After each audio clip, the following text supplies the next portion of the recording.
Sveiki, mėly klausytojai. Džiaugiuosi, kad 17 amžiaus konspektai jūsų domino ir įsijungėte šį pokalbį. Šiandien studijos viešnia Vilniaus universiteto filologijos fakulteto profesorė Kristina Rutkovska. Labadiena. Labadiena. Na, o greta jos esu aš, Ernesta Kazakėnaitė. Ir šiandien laidoje mes skirsime dėmesio mano itin mėgiamai temai 17 amžiaus raštijai. Tačiau užgriebsime vieną jos aspektą – paskaitų konspektus. Taigi, kaip buvo konspektuojamos paskaitos, kas tai darė, kiek išliko, ką tai rodo ir dar daug kitų klausimų esu paruošusi šios dienos pašnekoviai. Bet norėčiau pradėti nuo to, kad visai neseniai buvo vykdytas projektas Šventojo rašto dėstymo tradicija Vilniaus akademijoje 17 amžiaus pradžioje.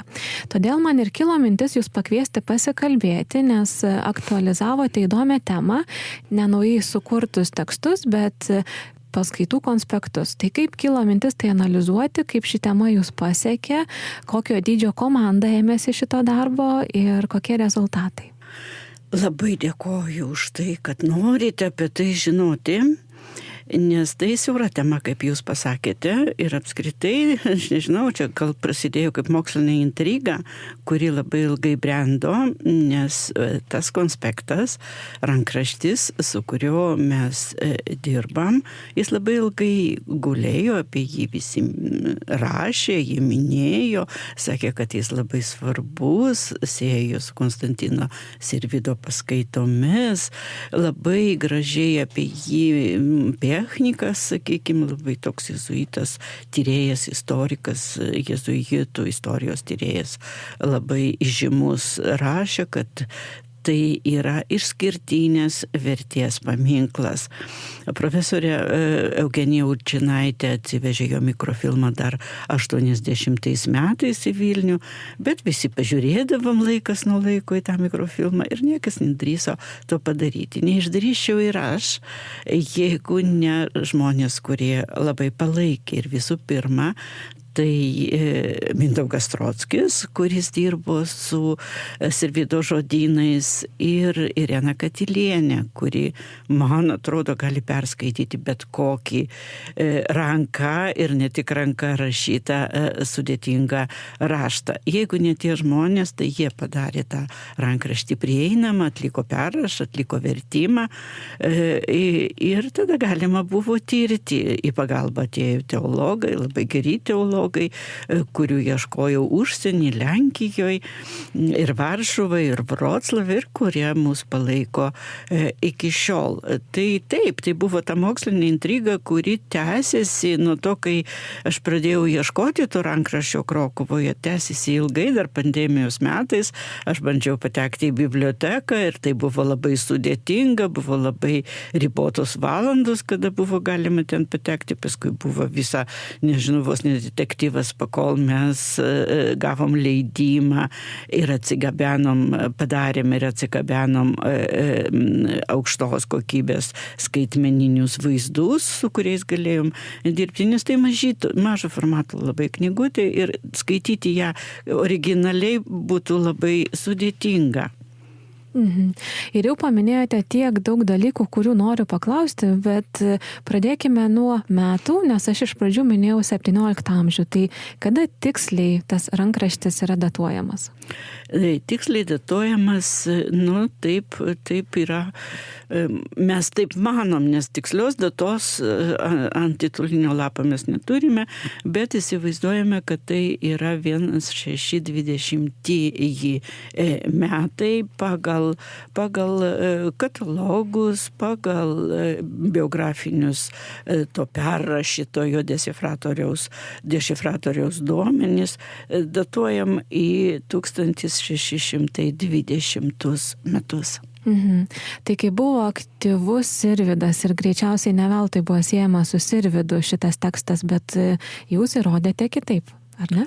Ne, mes dar kol kas tvirtai nieko neįrodėme, bet pagal tuos pačius vienmečius ir trimečius katalogus, kur labai konkrečiai parašyta ir titulinėme lape yra faktiškai parašyta, kad klausėsi tų paskaitų mūsų Adam Penski iš Lietuvos kilęs, čia Lietuvoje gimęs ir kunigo įšventinimus čia gavęs, kad jis klausėsi tų paskaitų pradžioj 19 metais Poznanėje Volboriuso, irgi labai tokio žymaus Biblijos interpretatoriaus, o paskui atvyko į Vilnių 20 metais ir pagal tuos pačius katalogus tas paskaitas skaitė Konstantinas Sirvydas. Konstantinas Sirvydas buvo vienas iš tokių ilgiausiai skaitančių biblistikos paskaitas Vilniaus universitete ir išmanantis tą Bibliją, įsivaizduoju, labai gerai jau pats tekstas parodė, kiek ten šaltinių jis cituoja, kaip giliai į savokas supranta, kurias aiškina. Tai vat toks galbūt tik įrodyti dar bandysime pagal stiliaus, pagal interpretacijos tipus, pagal, grinai, filologiniais ir iš dalies teologiniais faktais besiremiant įrodyti, kad tai yra Konstantino Sirvydo, nes, faktiškai nebuvo ir kam kitam priskirti tų paskaitų anais metais. Tai galime galvoti, kad Penskis klausėsi Sirvydo paskaitų ir greičiausiai jis yra perrašęs tai, ką Sirvydas ten pasakojo. Taip, tada paplitusios buvo tos tokios diktatūros, paskaitos buvo vaizdingos, nes tai buvo taip nurodyta, bet diktavo lėtai tam, kad spėtų užrašyti, nes nebuvo vadovėlių tokių specialių. Ir diktavo, Penskis, matyt, mokėjo greitai ir gerai konspektuoti, buvo toks suvokus, nes reikėjo suvokti tas sudėtingas interpretacijas. Ir jis buvo paskirtas konspektuoti. Tai buvo vienas, ko gero, iš tų tokių gabesnių jėzuitų. Konspektavo Poznanėj, įgijo tam tikrų jau, įgavo tam tikrų įgūdžių ir paskui konspektavo čia Vilniuje. Konspektavo, prie progos buvo galima su trumpinimais susipažinti ir taip toliau. Ir mes įtariam, kad vis dėlto tai yra perrašas. Jis taip tvarkingai jis užrašyti iš karto negalėjo. Nes norėjau ir sakyti, kad gebėjimas taip gražiai rašyti, konspektuojant per paskaitą, ar paskaitas net ir kai lėtai yra diktuojama, kažkaip labai sunku būtų patikėti, nebent, gal tais laikais žmonės turėjo kitokių gebėjimų, nes ta kopija, jeigu kam įdomu, klausantiems profesorės dėka pateko į Vilniaus universiteto bibliotekos skaitmeninių knygų kolekciją, visi galite nueiti paskaityti, pažiūrėti, pamatyti. Tai tikrai kyla abejonių, kad tai galėtų būti jau tas pirmasis konspektas, kurį girdėjo, nes ir piešta, yra inicialinių raidžių, yra dvi spalvos, skirtingos kalbos, dar yra komentarai paraštėse vienas kitas. Atrodo, kad tai tikrai buvo labai apgalvotas darbas. Aš džiaugiuosi, kad jūs tą estetiką pamatėt, pastebėjot, ko gero buvot viena iš pirmųjų tų skaitytojų, nes be bibliotekos, aišku, direktorių, kuriuom esu labai dėkinga, kad jos sukūrė atskirą paskirą mūsų rankraščiui ir ten dar ne viskas yra sudėta, tik ta knyga, kurią mes parengėm spaudai. Nežinau, čia mano kaip filologės toks buvo tokia svajonė, kad nors jeigu ne originalas, kurio, aišku, mums labai brangina broliai kapucinai Krokuvai, tik važiūrėti su pirštinėm galima ir vartyti labai negalima iš visų pusių. Jie labai švelniai elgėsi su to vertingu rankraščiu. Tai norėjau, kad nors tokių skaitmeninių vaizdų pavydalų sugrįžtų šitas rankraštis į Vilniaus akademijos biblioteką, šiandien Vilniaus universiteto biblioteką. Ir džiaugiuosi, kad bus tų skaitytojų į tą estetiką perteikė, mes jau parengėm knygą, jinai laukia spaudos dabar, guli papildomo finansavimo laukia, nes norėjom perteikti visą tą estetiką, kuri būdinga jau knygos istorijai, sakykime, rankraštinės knygos istorijai labai svarbi. Norėjom perteikti ir, aišku, išleisti gražiai, nes tai yra mūsų labai rimto, labai vertingo paveldo dalis. Norėčiau daugiau pasikalbėti apie tų konspektų turinį ir man atrodo, jį labai gerai atspindi ir pavadinimas, kuris tiesa antraštinis puslapis yra lotynų kalba, bet jūs pateikėte ir vertimą į lietuvių kalbą. Tiesa, pavadinimas gana ilgas, bet jis skamba taip.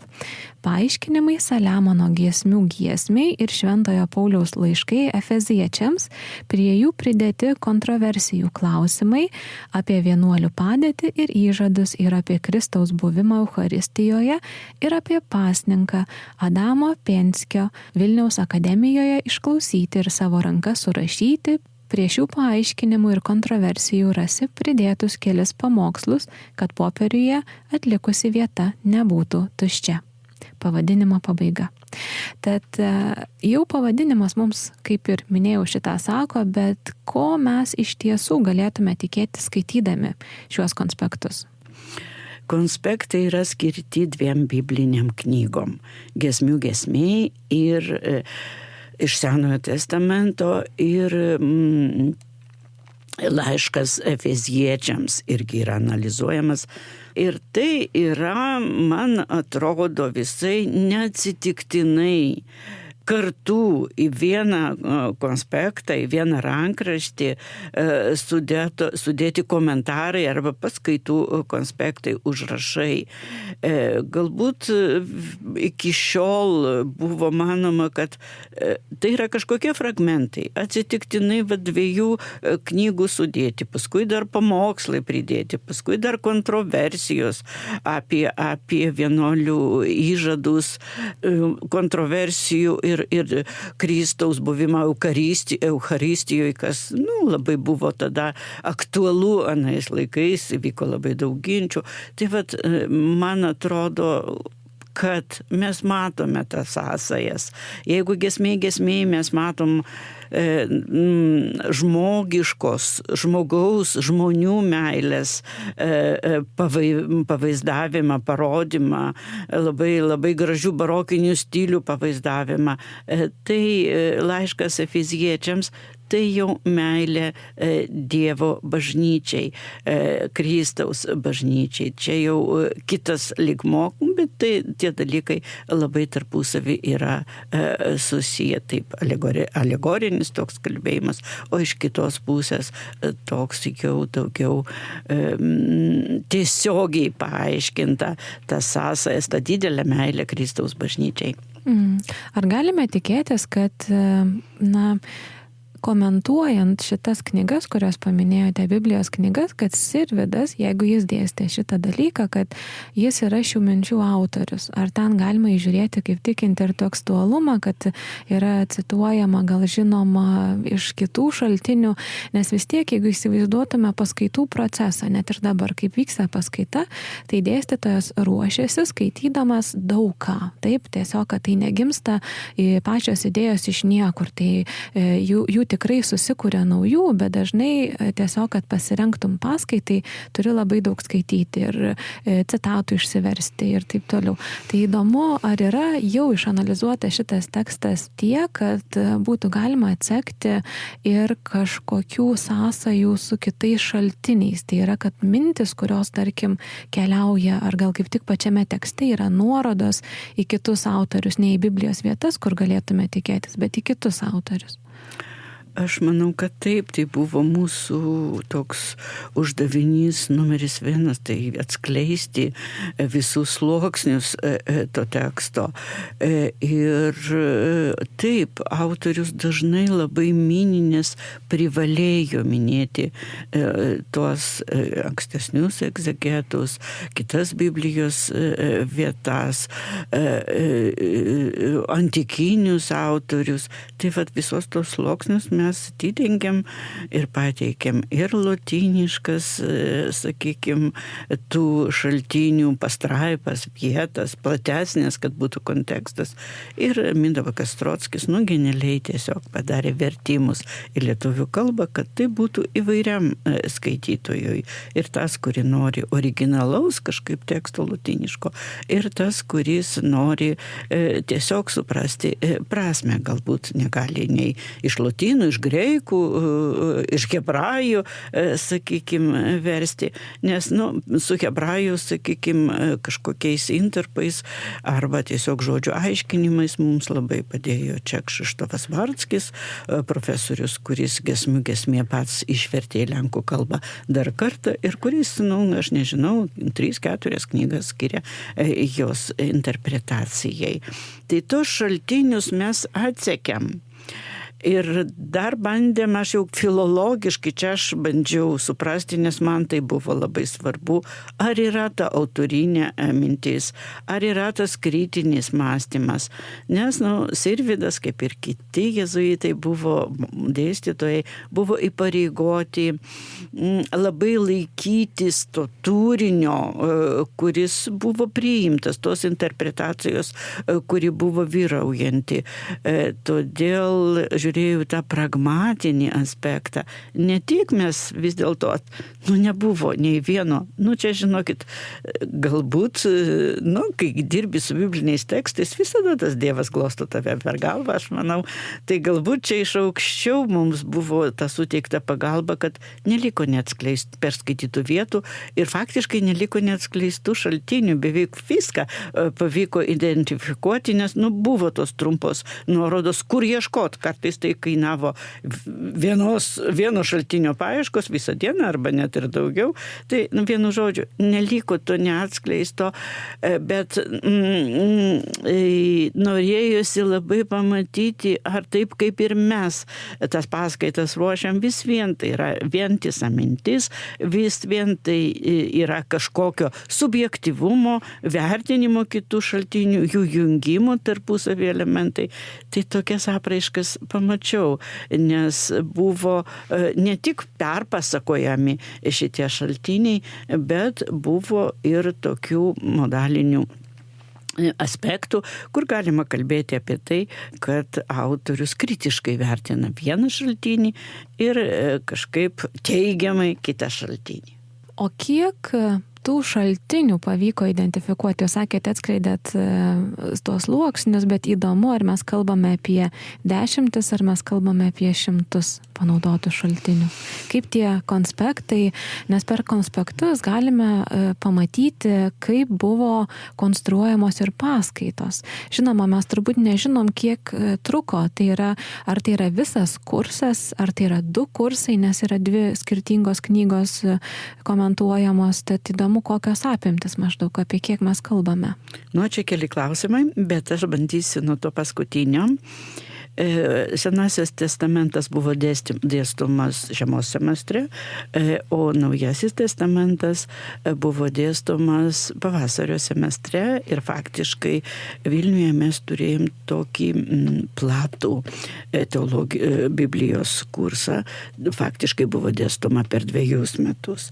Tai, ko gero, tie vyriausieji vis dėlto nurodė, kokias knygas reikėtų pasirinkti, kokius fragmentus reikėtų sudėti kartu ir tarpusavį lyginti. Jeigu mes kalbam apie šaltinius, kiek jų buvo nepaprastai daug, bet aš nepasiruošiau statistinių, dar neturiu statistinių duomenų.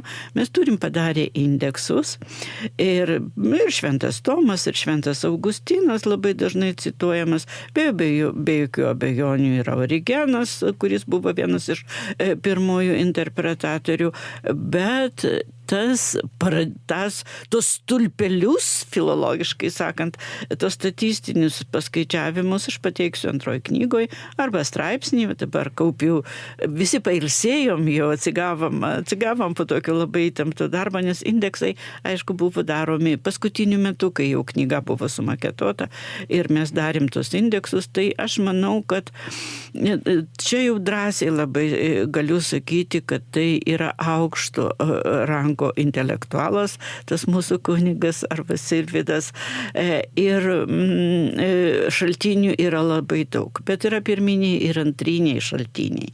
Tai ko gero, ir tai aptikom labai tiksliai, kad jis naudojasi rekomenduotinais būtent 17 amžiuje jau pasirodžiusiais Biblijos tokiais komentarais, šiandien pasakytumėm bibliniais komentarais, ir tai buvo, sakykime, Gislerio darbai, labai rimto teologo, kuris daugiatomį tokį visom bibliniam knygom parašė komentarus, ir Giesmė irgi jis parašė komentarus, tai apie 1000 puslapių knyga, ir svarbiausia, kad be jokių abejonių jinai pasirodė, pirmas leidimas buvo Antverpene 16 metais, 1600, o sekantis Paryžiuje. Ir tą leidimą mes gražiai labai turime pas save Vilniaus universiteto bibliotekoje.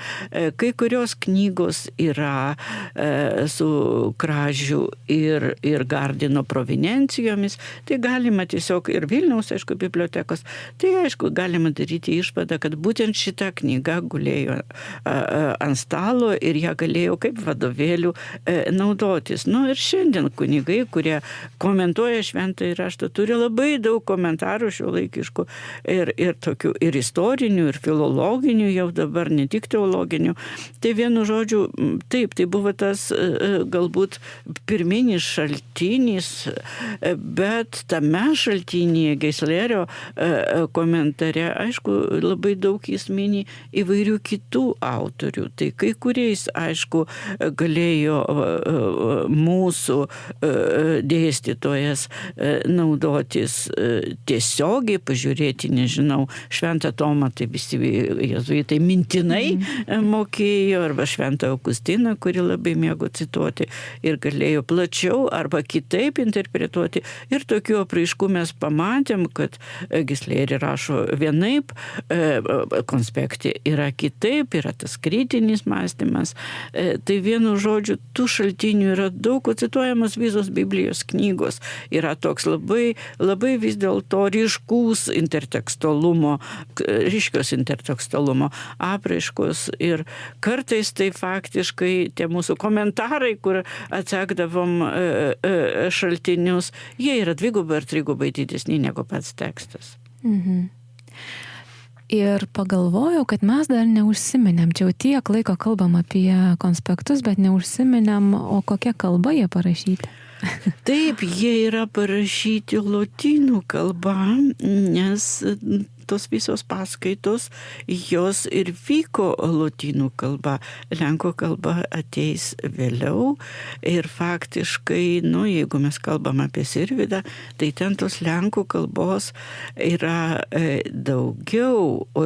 Penskio konspekte jis yra dvikalbis faktiškai, jis ten yra, sakykime, komentarai parašyti lotynų kalba, bet yra ir pamokslų, kuriuos skaitė pats Penskis įvairiuose vietose, jie parašyti jau lenkiškai.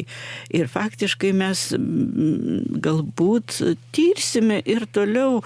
Aš labai tikiu, kad kolegos pasitikės, gerai įvertins mūsų darbą, visi mūsų recenzentai, ir mes galėsime tęsti pradėtus tyrimus. Ir jau galvoju apie tai, kad reikėtų ir tos lenkiškus pamokslus įtraukti į tos mūsų tyrimus, nes ten labai daug faktų, sakykime, susijusių su istorinė situacija ir su Penskio, sakykime, biografiniais duomenys, kurių faktiškai beveik nėra. Ir kas svarbiausia, ten faktiškai atkartotos konspekto mintis. Tai galim pažiūrėti į tą sklaidą tų minčių ir jų pritaikymą, jų tolimesnę plėtrą. Tai bandysim dabar ir tą lenkišką pusę pažiūrėti, nors visos citatos ten yra pateiktos dviem kalbom, lotynų ir lenkų. Matyt, jam taip buvo patogiau, galbūt žiūrėsim, ar tai tikrai yra biblinės originalus citatos iš vulgatus, galbūt iš to konspekto paimtos. Darbų yra daug ir ta mokslinė intriga dar tęsiasi. Galėčiau spėti, kad greičiausiai nesutaps pažodžiui, nes kiek rodo patirtis iš pamokslų, iš postilių, tai atrodo, kad dažnai buvo cituojama iš galvos, nors konkreti vieta, bet iš galvos tai pažodžiui tikėtis, kad sutaptų greičiausiai ne.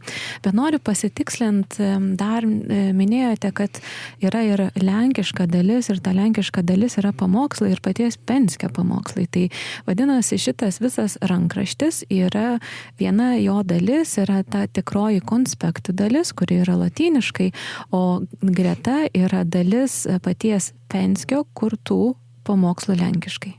Ar ne? Taip. Ir jis buvo lavinamas, matyt, kaip ir dėstytojas, nes jis dėstė paskui Jaroslavę Bibliją, teologiją.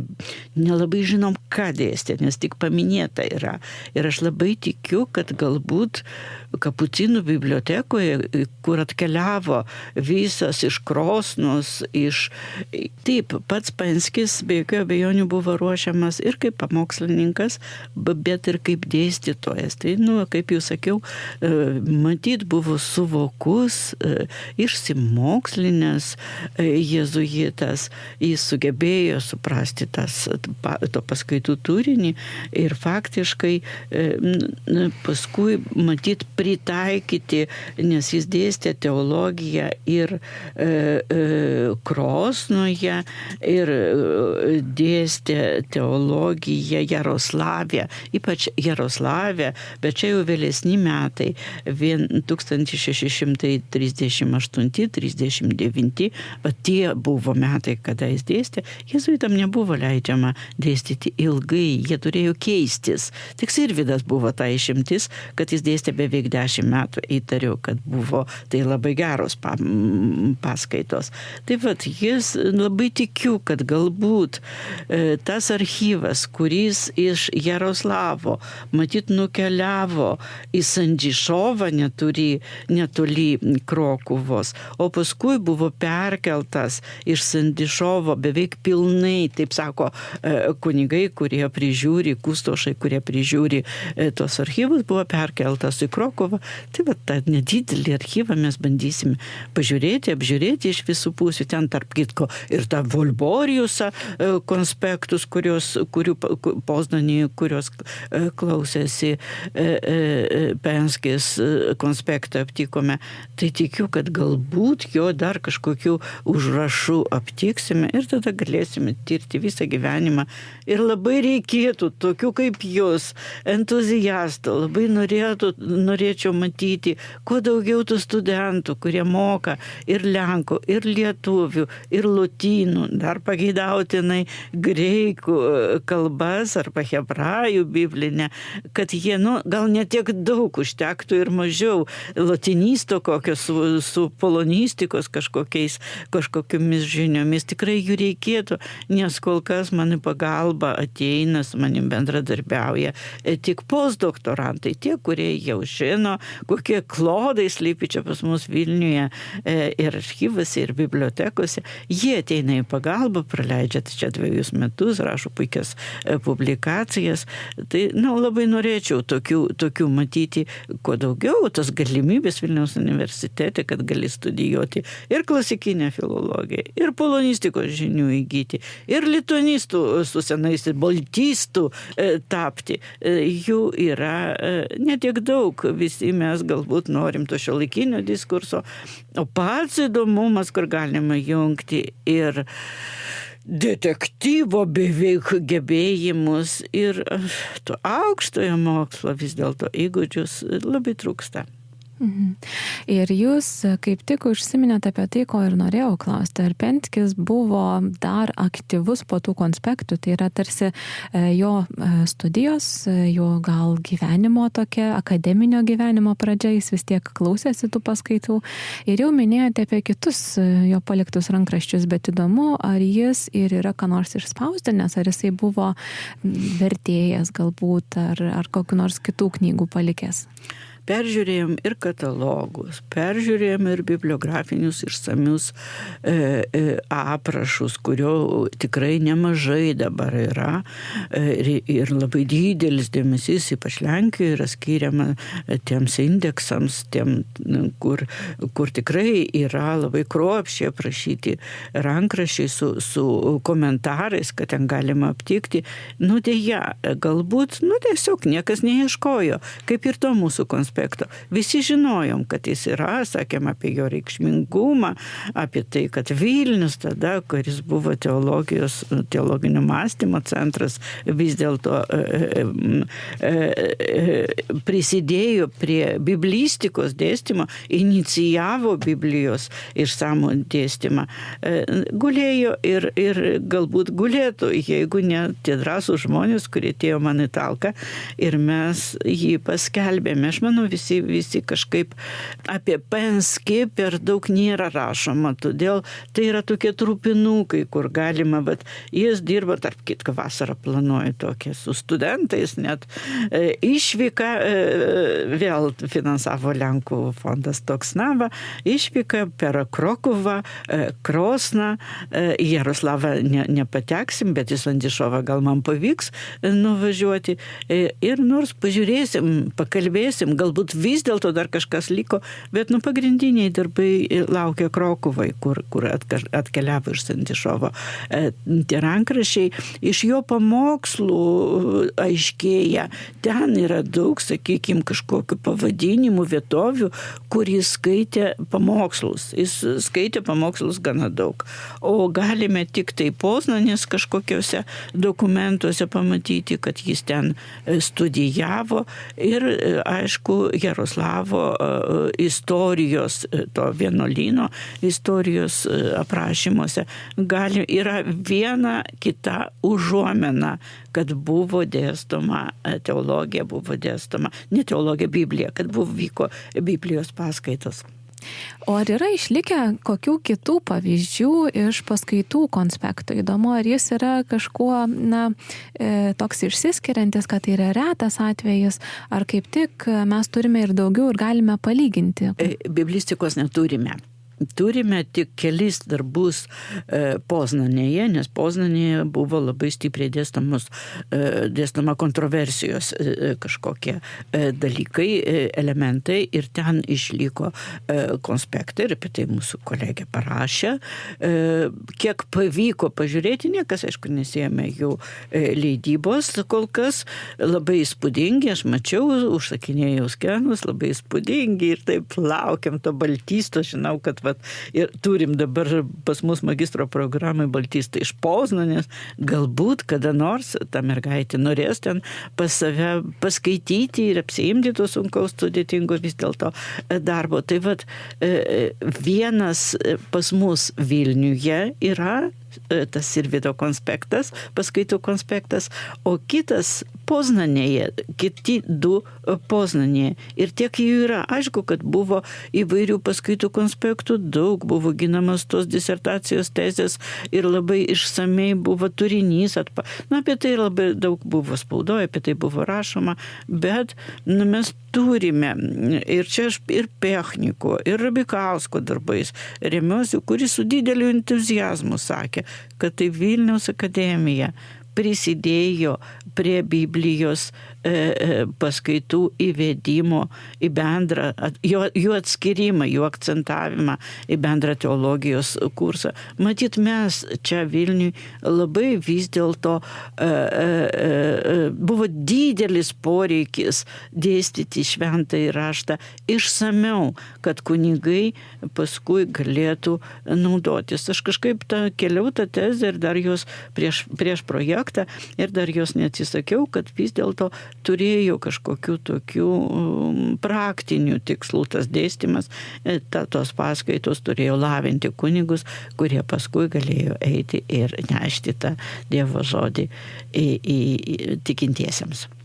Viename iš straipsnių minėjote, kad iš šitų konspektų galima rekonstruoti, kokie jėzuitų taikyti didaktiniai metodai. Gal galėtume trumpai aptarti, ar jie kažkuo ypatingi, ar jie skiriasi nuo šių laikų, gal mums reikėtų šitą prisiminti, gal mes nebetaikom kažko, kas būtų labai rekomenduotina taikyti. Manau, kad tai amžinus taisyklės, bet tada jos buvo griežtos. Šiandien mes esame žymiai laisvesni. Ratio Studiorum punktuose faktiškai nurodyta, kaip turėtų atrodyti tos paskaitos. Ir tai nebuvo šiaip nurodyta. Visi jėzuitai turėjo klausytis, jie turėjo taikyti savo darbe tos teiginius. Tai aš jų išskyriau tokius, tome straipsnį, apie kurį jūs sakot, aš juos išskyriau tokius gal 9 pagrindinius.